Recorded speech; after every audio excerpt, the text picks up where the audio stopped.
Dongeng dari Cina, Hakim yang Bijaksana. Pada zaman dahulu kala, di sebuah negeri Cina terdapat sebuah daerah kanton. Di sana hiduplah Guan Yu, seorang anak laki-laki yang hidup bersama neneknya yang sudah tua renta. Guan Yu dikenal oleh masyarakat dengan nama Xiao Yu. Ia merupakan anak yang sangat rajin, suka membantu neneknya. Nek, biar aku saja yang membereskan rumah ini. Nenek istirahat saja, tidak apa-apa. Terima kasih ya Guan Yu, kau cucu yang sangat baik. Xiao Yu tumbuh seperti anak lelaki pada umumnya di daerah Cina. Ia memiliki kulit kuning dan mata yang sipit. Neneknya pandai membuat kue. Untuk mencukupi kebutuhannya, Xiao Yu menjual bakpao yang dibuat oleh neneknya. Ia keliling di jalan perumahan kecil. Xiao Yu berteriak agar orang-orang tertarik dengan dagangannya. Bakpao, bakpao. Bakpao nenek saya rasanya enak, empuk dan lezat. Bakpao, siapa yang mau beli bakpao? Bakpao yang dibuat nenek Xiao Yu sangat disukai oleh masyarakat. Sore itu, Xiao Yu hanya membutuhkan waktu yang sebentar untuk menghabiskan bakpaonya. Terima kasih Xiao Yu, bakpao nenekmu memang selalu enak. Sama-sama Tuan, terima kasih sudah selalu membelinya. Saya permisi dulu, pasti nenek saya senang semua bakpaonya habis terjual. Ya, hati-hati di jalan Xiao Yu. Sebelum pulang, Xiao Yu menyimpan semua uang hasil jualannya di keranjang. Semua uang aku letakkan di kertas berminyak ini. Semoga tidak hilang. Sekarang aku mau pulang. Nenek pasti sudah menungguku di rumah. Xiao Yu pulang dengan perasaan yang sangat senang. Namun di perjalanan, ia melihat seorang perempuan yang sudah tua renta sedang memunguti buah persik yang jatuh sehingga berhamburan di tanah. Oh, keranjang ini jatuh. Jadi semua buah persikku berhamburan. Aku harus mengambilnya satu persatu. Tapi badanku sangat pegah. Melihat itu, Xiao Yu segera berlari untuk menolong perempuan tua tersebut. Ia meletakkan keranjang dagangannya di pinggir jalan. Lalu ia segera membantu memunguti buah persik yang berserakan itu. Lalu ia memberikannya kepada si perempuan tua. Ini Nek, semua buah persik sudah dikumpulkan. Lain kali hati-hati ya, supaya tidak berhamburan lagi. Terima kasih telah menolongku, anak baik. Saat sudah selesai menolong perempuan tua, Xiao Yu mengambil keranjangnya yang ia letakkan di jalan. Namun saat dilihat isi keranjangnya, uang hasil penjualan kuenya tidak ada. Di mana uangku? Aku yakin sekali tadi diletakkan di sini. Padahal aku tinggal hanya sebentar. Kamu ngapa bisa hilang? Xiao Yu terus mencarinya, namun tidak ketemu. Xiao Yu takut dimarahi oleh neneknya apabila tidak membawa uang itu ke rumah. Ia pun menangis keras di pinggir jalan. Gimana uangku? Uangku menghilang.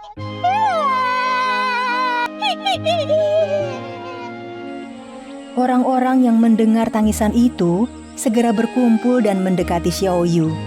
Mereka menanyakan mengapa Xiao Yu menangis. Kenapa kau menangis, wahai anak lelaki? Uangku hilang. Seseorang telah mengambilnya. Aku hanya meninggalkannya sebentar di sini. Di antara gerombolan orang itu, ada Hakim Bao. Ia merupakan hakim yang sangat terkenal bijaksana. Tubuhnya besar dengan mata yang sipit. Ia mempunyai alis yang melintang, kumis yang tipis, janggut yang lebat, dan di dahinya terdapat tanda bulan sabit. Hakim Bao bersama penasehatnya yang bernama Lung. Hakim Bao mendekati Xiao Yu dan bertanya, Di mana terakhir kali kau menyimpan uangmu itu, Nak? Aku menyimpannya di bawah kertas berminyak. Tadi aku tinggal sebentar untuk membantu perempuan tua yang buahnya berserakan di jalan karena terjatuh. Saat kembali, uangku sudah tidak ada. Bagaimana ini, Hakim?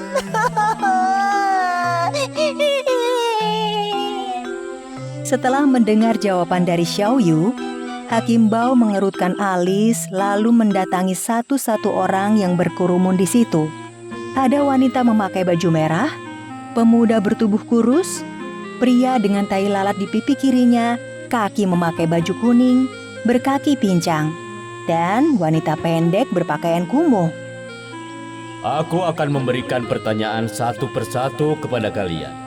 Aku harap kalian menjawabnya dengan jujur.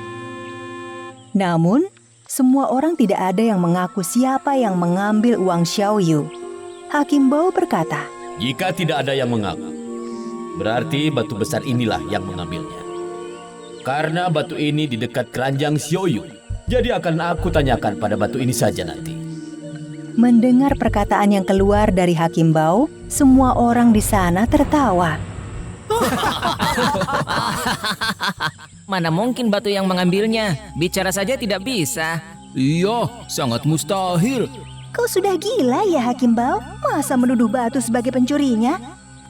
Hakim Bao terus diejek oleh mereka karena pendapatnya. Bahkan Xiao Yu pun tidak percaya. Masa batu besar itu yang telah mengambilnya? Bagaimana caranya? Aku bisa membuktikannya. Ikut aku ke pengadilan sekarang. Tapi syaratnya kau harus membayar 2 keping yuan untuk melihatnya. Karena penasaran, mereka menuruti perkataan Hakim Bao. Mereka semua menuju ke pengadilan. Di depan pintu masuk, Lung menyediakan ember berisi air di dekat pintu masuk pengadilan. Hakim Bao mengawasi orang-orang yang meletakkan uang ke dalam air. Satu persatu orang meletakkan uangnya di ember berisi air itu. Pertama, kakek kurus berkaki pincang. Disusul wanita pendek kumuh. Lalu pemuda bermata sipit. Kemudian wanita gendut berpakaian mewah. Dan yang terakhir meletakkan adalah pria kurus dengan tai lalat di pipi kanannya. Pada saat pria itu meletakkan koin di dalam ember, tiba-tiba Hakim Bao berteriak. Pria kurus dengan tahi lalat di pipi kiri itulah pencuri uang Xiao Yu. Pria itu segera ditangkap oleh penasehat Lung. Ia berontak dan bersikukuh membela dirinya bahwa bukan ia pencurinya. Hakim Bao, kau kan hakim yang bijaksana. Jangan sembarangan menuduh. Hakim Bao, apa kau bisa membuktikan bahwa dialah pencurinya? Tentu saja Hakim Bao bisa membuktikannya. Ia segera menunjuk pada ember berisi kepingan uang yang tadi mereka kumpulkan. Uang hasil jualan Xiao Yu diletakkan di kertas berminyak. Lihat, uang yang dimasukkan oleh pria kurus dengan tahi lalat di pipi kiri itu, airnya sekarang menjadi berminyak. Lung segera menggeledah pria itu. Ternyata ia berhasil menemukan sekantong uang. Lihat, aku menemukan sekantong uang di tubuh pria ini. Itu uangku. Jumlahnya 30 keping yuan. Sudah terbukti, pria itulah pencurinya. 2 prajurit membawa pria itu ke dalam penjara. Dan Hakim Bao mengembalikan uang tersebut kepada Xiao Yu dan semua uang yang ada di ember pemberian semua orang. Ini uang, dijaga baik-baik. Bapak nenekmu sangat enak. Besok aku pesan 10 buah. Dan tolong bawakan ke rumahku. Baik, terima kasih Tuan. Mata Xiao Yu sangat berbinar. Ia sangat senang menerima uang dari Hakim Bao. Kali ini, ia bisa memberikan uang lebih banyak kepada neneknya. Setibanya di rumah, Xiao Yu menceritakan semua kejadian tadi kepada neneknya.